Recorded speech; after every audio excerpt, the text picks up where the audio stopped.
Well, let's get into today's top stories now. And climate change, security and COVID will be on the agenda at the Pacific Islands Forum, which started in Fiji today.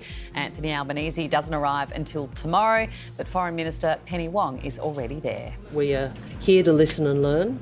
There's actually a sense of relief that finally Australia is prepared to actually do something.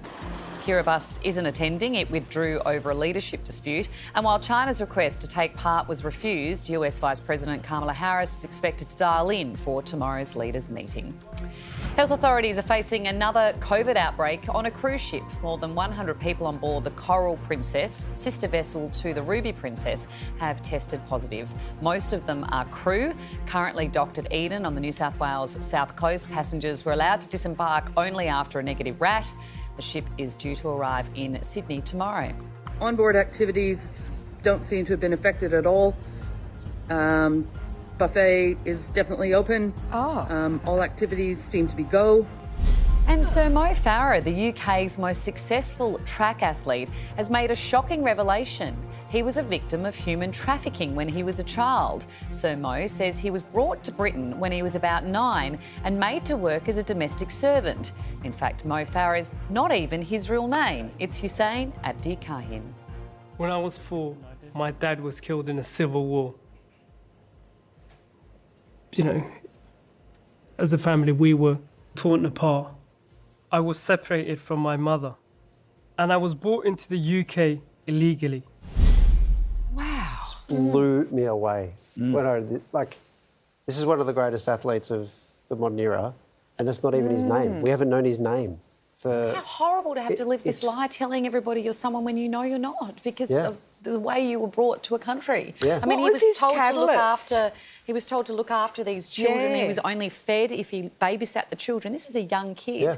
And it was only till he went to a school, because he wasn't allowed an education at first, that he, told someone there what was happening, and they moved him from the family. And he said it was only then he got to become his true self. And then he's named his son Hussein in honour of his original name. So sad. It's the most incredible story. We're going to hear more about it because this is a documentary that I think comes out tomorrow or something like that. What was his catalyst for telling his truthful story now? I can only imagine the documentary is a part of it. Right. But what's important and to raise about... awareness for modern human... that's the point of the documentary, is to say this is going on. It's actually going on in larger numbers than you think.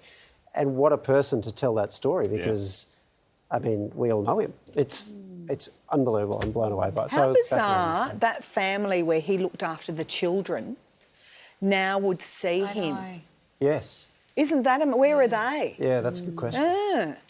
Some more news now. An AFL player, Michael Frederick, has revealed racism is alive and well in Australia. The Freo star has shared a series of messages that he was sent after last week's win over St Kilda. The Doc has described the comments as vile. It comes as the Australian Human Rights Commission launches a national anti-racism campaign to help address the issue. No matter how challenging the conversation, we need to talk about racism and the causes of inequality. By taking a stand against racism, we can build a fair and equal society for all.